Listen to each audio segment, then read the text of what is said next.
shoes and out the door. 5, I'm alive. 6, 7, 8, feeling great. Hey everybody, welcome back to Beyond Your Wildest Dreams podcast. I'm your co-host today, Dr. Mike Akinfor. Today I have a really special treat for y'all. I have Garrett Gunderson on the line. Garrett, how are you? You know, I'm doing really, really well. So Awesome. Thanks for asking. Awesome.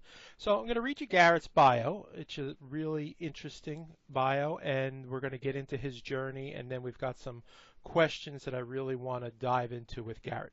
So Garrett Gunderson is the New York Times bestselling author of Killing Sacred Cows, Overcoming the Financial Myths That Are Destroying Your Prosperity. And he's personally helped countless business owners create efficient wealth strategies that fit their unique strengths. He has dedicated his career to debunking the many widely accepted myths and fabrications that undermine the prosperity and joy of hard-working, honest business owners. The firm that he ran before Wealth Factory, called Freedom Fasttrack, was named to the Inc. 500. You may recognize Garrett from his appearances as a guest contributor on CNBC, Fox News, ABC, and many others. Garrett, welcome to the show. Hey, Michael, good to be with you, man. Looking forward to the conversation. Awesome. So, first of all, could you tell people about your journey?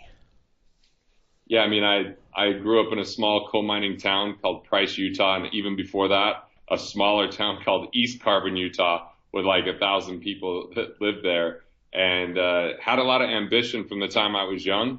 Played sports, and in playing sports, my parents weren't really keen on me having a job while trying to maintain school and sports throughout like high school. So I started a business detailing cars when I was 15 years old. Made it even more official when I was 16 because I'd pick up the vehicles, clean them, get them back to the person before they left work.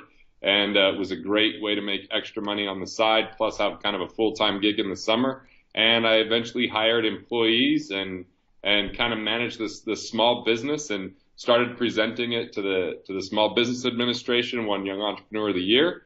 And with that came $5,000. And so I guess unlike a lot of teenagers that would think, how could they go spend that money and where could they, what could they do with it immediately, buy something, I wanted to invest it.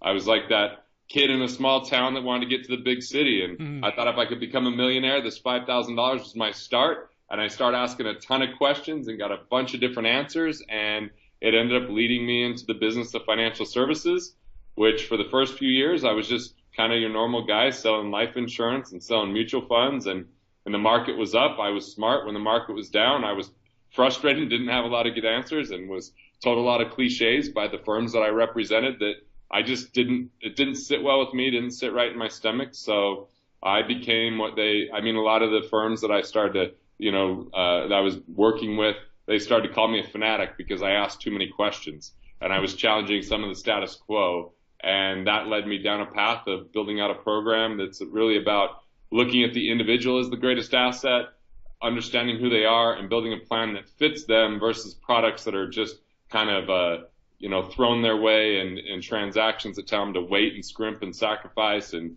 hopefully in 30 years, they're going to be able to retire. I'm really challenging a lot of those concepts to the thing that 91% of all people that are worth $5 million or more have in common. And that's that they have an entrepreneurial spirit because only 9% really inherited the money or inherited the position or maybe was an executive that had a stock option plan. So there's this whole other world about how to build money, build wealth, different than what we're seeing on TV. And the stuff that we're seeing on TV isn't leading people towards prosperity. It's leading most people towards uncertainty and frustration. And I think that people have been ready for a long time now to say, is there a better way? And I'm here to say, yeah, the only way to figure it out was to ask a lot of questions, take a lot of shots, and then write a book called Killing Sacred Cows, which definitely, I'm challenging status quo when something like that comes out. Great story. And you and I have known each other about 8 years. Yep. When we first met, I got to read your New York Times bestselling book called Sacred Cows. And I've gifted that book to probably 25 people because it's so important and so completely different than any financial book I've ever read. So can you share with our audience the 3 most important concepts from that book? Yes. The very first, most foundational piece of that book is chapter 1, which is called the finite pie because that's the myth. Most people think there's a finite pie and the only way to get ahead is that they feel like they have to shrink themselves to wealth, they have to cut back, they have to delay and defer, and then it's all kind of about luck, and that if someone else becomes really successful, that's taken away from them. It's kind of this concept of scarcity versus abundance, right? People in scarcity are what I call the consumer condition, where they're always looking to take more than they give, and it's a game of luck and entitlement and fear and worry. And unfortunately, a lot of people are kind of stuck in that premise or that philosophy. But what the chapter really confronts is that there's this true state of being called abundance. And some people might confuse that for ignorance, because just because I'm abundant doesn't mean I don't face challenges and short-term, obstacles and perceived failure. But instead, what abundance would say is that there's a producer paradigm where you look to create more value in the world than you take from it, and that there's human ingenuity, there's innovation, and the real way to wealth is exchange. So even if there's a finite amount of money, that money can exchange so many different times, and every time it exchanges, parties end up wealthier. So we've ended up wealthier hundreds of years later because of people's ideas, because of people's efforts, because of people's inventions, because of people's, ability to deliver value, that we have a higher standard of living now in the world than we did in the past. So there's actually more wealth today than there was before. And even though if we turn on the news, we hear about all the demise and all the sadness and all the destructiveness, but we're talking about an entire world with billions of people that were picking out those pieces. And what's almost never reported is abundance and creation and business owners doing something of good in the world, and people exchanging by solving problems and serving others and delivering that value. So that first part is, in summary, that no amount of luck or saving or discipline or rate of return or financial advisor will ever save you if you can't address and conquer the scarcity mentality and embrace abundance, because profit in the world of abundance is evidence of value creation, and in the world of scarcity, profit is the evidence of luck or deception. And the problem is, if it's luck or deception, most people want to, they think that it's never going to happen to them, or they want to avoid it because they don't want to be deceptive. And yes, there are those deceptive few. There's that deceptive minority that's looking to confiscate wealth. But think about it. The more we create value for one another, the more exchange we facilitate, the more wealth there is because of the goods, services, and experiences that are kind of, continuing to velocitize or continuing to exchange and set in motion. And so that's chapter one, and I think that that's the most important chapter of the book. Even though it's, there is no concrete step to take, it's more a way to challenge the mind and say, how do you see things and view the world philosophically? And if you don't address this, I don't care the other strategies in the book, they're just not going to matter. Right. So we've got to empty out that glass that's full of this other stuff, this dogmatic approach, in order for these concepts to actually take root. Absolutely. So that's really cool. So, building wealth and savings is not always easy for people. So what is the first step someone can take without having to, say, cut back or do painful budgeting? So I believe in a system that I call cash flow banking, which the very first part of cash flow banking is that rather than thinking about budgeting, we just set up a separate account. I call that a wealth capture account. It could be a checking, a savings, a money market. We're not worried about how much it earns. It just has to be safe and liquid where we have access to it. And the reason we're setting it up is so that other dollars aren't commingled with our business checking or our personal checking, because what happens if that money's sitting around, it can easily become spent. But if we now have a system to separate it so it's not commingled, we've captured it. So now that you've set up that account, every time you get paid, or if you're the business owner, every time you pay yourself, then you want to take a certain percentage of that money and automatically sweep it over that wealth capture account. And it's that automatic savings that's key. I know the world of investing has taught us to automatically invest. I think that that's not a good idea. I think it's harmful because sometimes we invest when things aren't working. But what is very helpful is to automatically save, and the philosophy is to pay yourself first. And I've been on top of the world from a cash flow standpoint, and I've been in utter dire straits and constraint before in my life. And what I know is as long as I paid myself first, I made it through and I became resourceful with the rest of the dollars. Most people, they don't pay themselves first, and there's nothing left over to pay themselves. I mean, this was a book written called The Richest Man in Babylon by George S. Clason back in the 1920s, and it's something that is almost a lost art or somewhat forgotten. But if we could pay ourselves first, that's the most instrumental thing that we could do to eliminate budgeting, but still find ourselves getting ahead. Gotcha. Now I'm paying myself first. So what would you say, what percentage of money is a good amount to save and why? All right, so I'll aim for, where you want to get to. Okay. It's 18%, and that can seem like a pretty big or intimidating number for people. And let me break it down. Why 18%? The first 3% is what I would call living wealthy money or fun money. Because it's kind of like if I'm told I have to go on a diet, then I might rebel. Or then if I'm always doing it through restricting calories and giving up the foods that I want, not finding a way to replace that with other healthy foods that I can enjoy, then that's where people go that rubber band effect where they might lose weight, gain it back. Same thing happens in finance. If we're not rewarding ourselves now, so that first percentage that you put in there, that first 3% of your income can actually go into a different account than your wealth capture account. It go into a living wealthy account. And the only rule in that account is guilt-free spending. Spend it on what you want, just so that you're rewarding yourself along the way, and it's not always about everyone else, because you are your greatest asset. Now, the other 15% is broken down like this. 3% because inflation exists. Our money erodes over time simply because of inflation. We have to set up some money for the future to be able to handle that. Another 3% is for technological change. We're constantly coming out with new innovations and buying those that didn't even exist before. Cell phones in the span of human history are ridiculously new, but pretty much everyone has one now, or personal computers. So what else is going to be invented? We look at everything from iPods being invented to Apple TV, to Google Chrome, to, you name it. It's like there's just all this technology that's coming out for people. And so we want to be able to be prepared for technological change. Another 3% is for planned obsolescence. Things break down, you have to replace them. Just in the last year, we've moved into a new home just less than 4 years ago, but we've already replaced a washer that was high-end brand Viking. We've already replaced our washer and dryer, which were a little bit older. We bought them when we first got married. But those are, that's planned obsolescence. Things break down and they have to be replaced. Another 3% is simply because taxes. When I interview people, when I poll them in a crowd, pretty much 99.9% of people think taxes are going up in the future. We have to put aside some money to be able to handle that.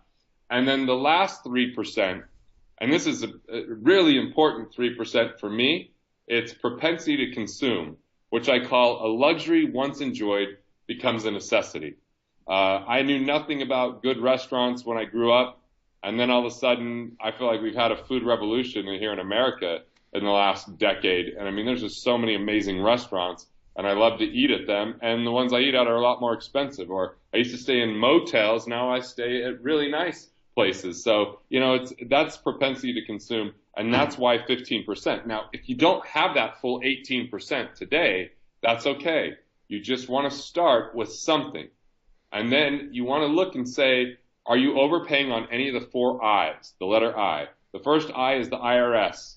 Are you overpaying on the IRS? Are you getting a refund? That means you've overpaid. You can change that and start saving that money by changing exemptions. If you're a business owner, you can look at a number of ways to save on tax, from setting up a corporation to paying your kids if they can help you in your business, to if you have patients or clients to your house, you can rent out your home 14 days a year and write that off in your business, but not have to pay taxes on that on personal income. I mean, there's just a myriad of things that we can go through to save on the IRS. 93% of business owners are overpaying, and a lot of individuals are being refunded. The second I is interest. Most people are overpaying on interest if they have any loans. Do you have the right credit score? When was the last time you renegotiated your interest rates? Have you paid off, really inefficient loans that hurt your debt to income, which means every dollar that you earn, a certain percentage that goes towards debt is your debt to income. If your debt to income is high, that lowers your credit score. A lower credit score means higher interest rate.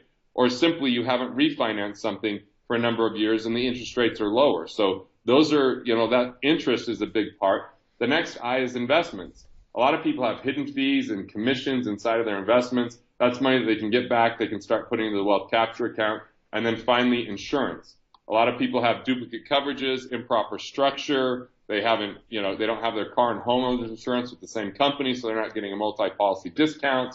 I mean, basic things like that help us get to that 18%. So it's not all on cutting back and reducing and eliminating. It's simply on how can we be more organized with our financials and how can we be more efficient with our money so that we keep more of every dollar that we earn, and then we can start putting that money away for us and our future benefit and as a safety net along the way. Because here's a big point, Michael. A lot of people, we hear about a negative savings rate, or we hear about, people being in tough situations or a high bankruptcy rate. Well, a lot of the time it's simply because they don't have enough money set aside to handle unforeseen circumstances. And we're all in for an unforeseen financial circumstance sometime in our life. 90% of the time they can be planned for and prevented. It's just that most people are intimidated by finance because financial advisors, when I started, I tried to talk over people's head. I thought that's how you did it. Or simply they don't have the courage to look at their finances, or it's just an item on their to-do list that they never get around to. So I want to acknowledge people for listening to this and really addressing this. I got to tell you, I think that the institutions make a lot of money intimidating us and making it feel complicated. But when it comes down to it, there's just some real basic things that if everybody does, they're going to be in such a better financial position. And the most basic and fundamental piece that has a huge impact is a wealth capture account, and you start paying yourself first. I love it. I love it. So we know today in the United States, the average American that is 50 years old has about $3,000 saved. How can someone get started capturing or building wealth if there's no money left over from the month to month or the week to week of their lives? As long as they've at least first set up a wealth capture account, Gotcha. then they can restructure loans. So, for example, if they don't have any money saved, they can refinance a loan and pull in other higher interest rates into a better interest rate loan. For example, if someone has a car with any equity or a paid off vehicle or something like that, they can refinance that, maybe get 1.9, 2.9% interest and pay off a credit card. That's going to lower the payments that are outgoing per month, and they can start saving that difference. Or let's say that they've got some money in a retirement plan, a 401k or an IRA.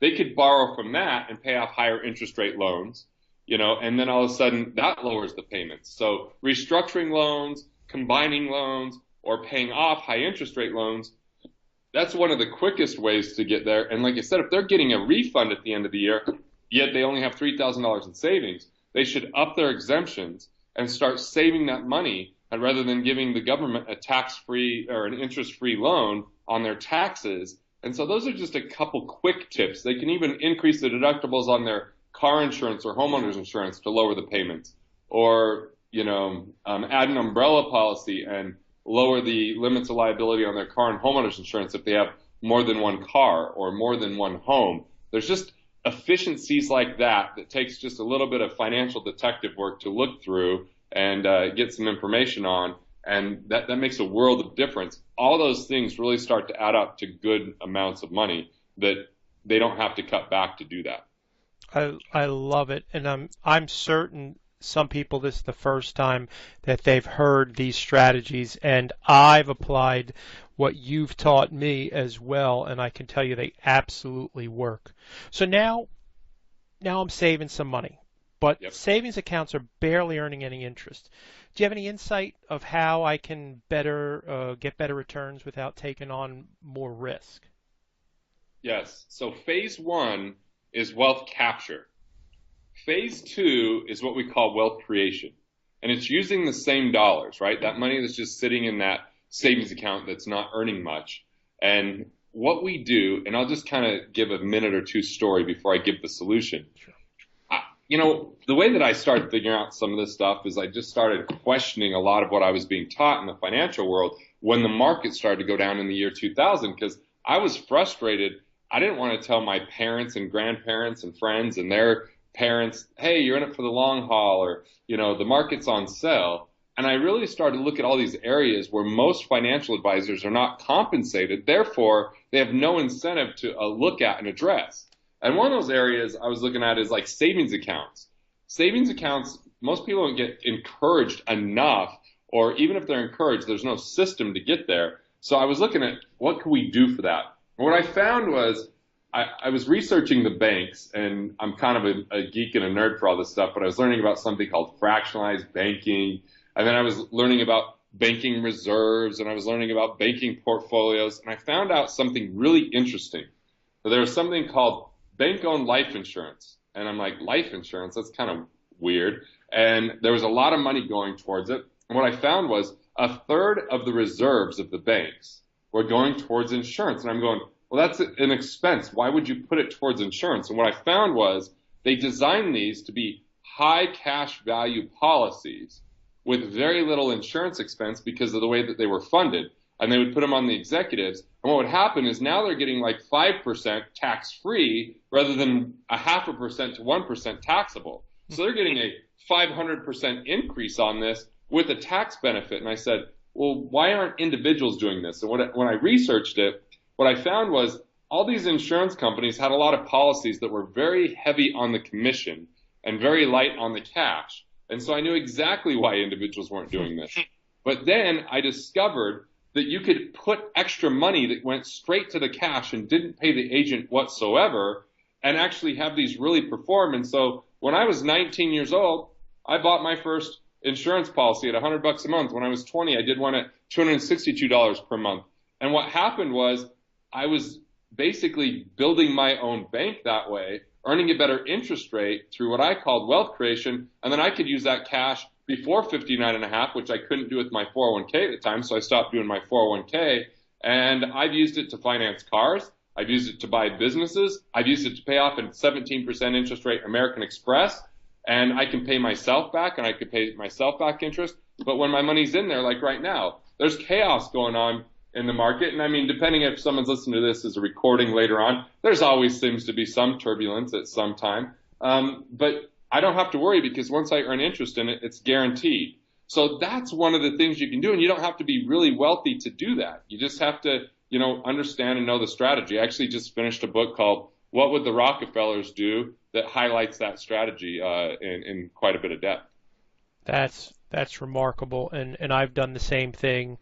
And I can tell you that that's a lifesaver when it's needed, and you're not getting crushed by giant interest rates for sure. Yeah. Most people have been taught to set money aside and to buy, hold, and pray. But you teach a method around cash flow. What's that method, Garrett? So the philosophy that you're talking about that most people are taught is what I would call the accumulation method. And the number one culprit of the accumulation method is compound interest. We've been told that compound interest is a miracle. We've been told that that's what Einstein called the eighth wonder of the world. But in my research, I found that that was misquoted. That Einstein said that compounding numbers was the eighth wonder of the world, and that Security National Life said that compound interest was the eighth wonder of the world. So it's interesting as you dive into this, and I would like to take all the credit. I actually have a research team. I have two guys that do that work, but it's pretty fascinating as we look into this. And so accumulation is something that usually takes 30 years for people to know whether it worked out or not. We set our money aside. We hope that that interest continues to earn interest. And then all along the way, when we put our money aside, we usually put it at financial institutions, like namely banks, and they do the exact opposite. They're in the game of cash flow. That's part of the reason they'll give you 0% interest rate credit cards but require a higher payment. Or that's the reason why they'll lower your interest rate on a 15-year mortgage over a 30-year mortgage, because they want to get cash and they want to get it as quickly as possible. So the game of cash flow means if we can create cash to cover your basic expenses, you have financial independence. So the way that we look at that is, we've already talked about it through here a little bit. We look to recover cash flow first. Then we look to strategically engineer wealth so that you have a map and you know where you're headed and that everything's solidified.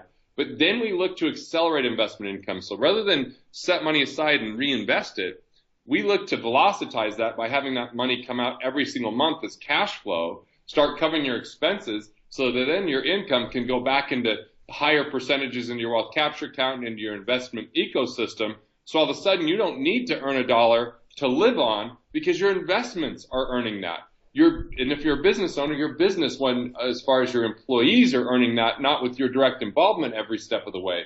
And so that's part of that path to economic independence that really brings forth, that cash flow can get someone there in 3 to 7 years rather than 30 years. And the problem is the research shows best case scenario, there's a 92% failure rate that compound interest actually gets people where they want to go by age 65. In most research, it's a 98% failure rate, meaning when people are age 65, they are not financially independent. Their investments, their Social Security, that kind of stuff, if they stop working, they cannot sustain. And so what I found working with individuals and researching this since the time I entered the financial world is that economic independence by focusing on cash flow is a much safer and quicker way to get there. And because it's once again, we're cutting out the middleman and just using the strategy that the big institutions are using on us. And that's part of what I like to unveil is what's happening to us, and can we use those rules to rig the game in our favor rather than be used by the game? I love the message, and like I said, when you taught me this, it was the first time I ever heard of this, and I've applied it in my life with my business, and we have done remarkable things since we first met, and I have you to thank for that, because without hearing these concepts from you, we would be dumping more and more money into things that we really had no business doing whatsoever. Well, that means a lot. I appreciate the compliment, and I enjoy what I do and enjoy investigating this kind of stuff, and then really putting people behind it to research it and find out the truth about what's going on. I know not everybody's built to be an entrepreneur, but I think everybody's built to be an intrapreneur at minimum, which is find out what we have to offer the world. What are our unique skills, talents, abilities, and what are we willing to be engaged in, because it brings us energy versus drains our energy, and really do that in a way to deliver more value, expand the reach or the impact that we can have on individuals. And that's how we're really going to create wealth. And then when we make that money, let's keep that money. Let's be efficient with it. Let's improve cash flow with it, and stop taking risks with it, and stop handing it over to people that are supposedly experts, but in most cases are traditionally salespeople. Absolutely. So we have 33,000 subscribers. More people need to hear your message and what you're saying. Where can people find you, Garrett? Wealthfactory.com is the best resource. And if you go to the About Us, if you click About Us, there's 3 killer freebies at the bottom of that page. One is an investment scorecard, which is figuring out before you ever invest, is it a good investment for you based upon where you're at, and giving you real due diligence, because most people don't do due diligence because the person that's telling them about due diligence is also selling them the product. It's kind of a conflict of interest. Or there's a guide in there on how to improve your cash flow. So those are some cool resources, wealthfactory.com. Feel free to navigate the site. There's some videos in there. There's good content. We've really spent a lot of time in the last year and a half updating and enhancing and creating more depth to that. Whether someone ever works with us or not, we want to make sure that we get 1 million people to economic independence, and we know we can't do that one-on-one, so we're giving some of our very best resources right out the gate. Awesome. And that's everybody, that's wealthfactory.com, and go to the About Us, and there's a couple of really neat tools to look at. So any last words to our audience, Garrett? The sooner you're willing to confront your finances, the quicker you're going to be where it's no longer a major stress, concern, worry, or obstacle, and ultimately can be the difference between you getting where you want to go or being derailed, because it's when people don't address these things that ends up becoming very costly to them. And so I'm here to tell you, don't let anyone intimidate you about it. Don't let anyone make you feel like it's more complicated than it is. Just take it a step at a time. You don't need to learn everything that's out there. As a matter of fact, if you never learn anything about investing, that's okay.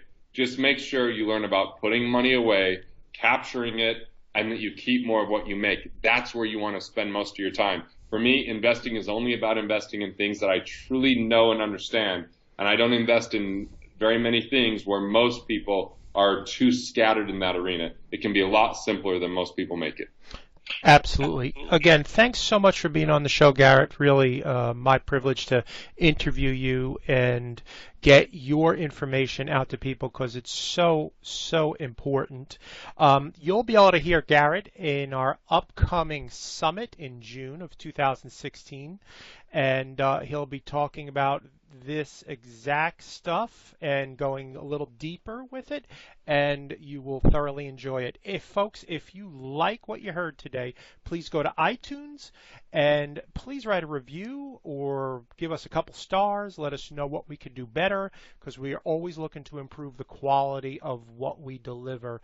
And if you want to check out our previous project, it was painreliefproject.com. You can go there and check out what we were offering for that. So everybody, thanks. Have a great day. We'll talk to you soon. Ciao.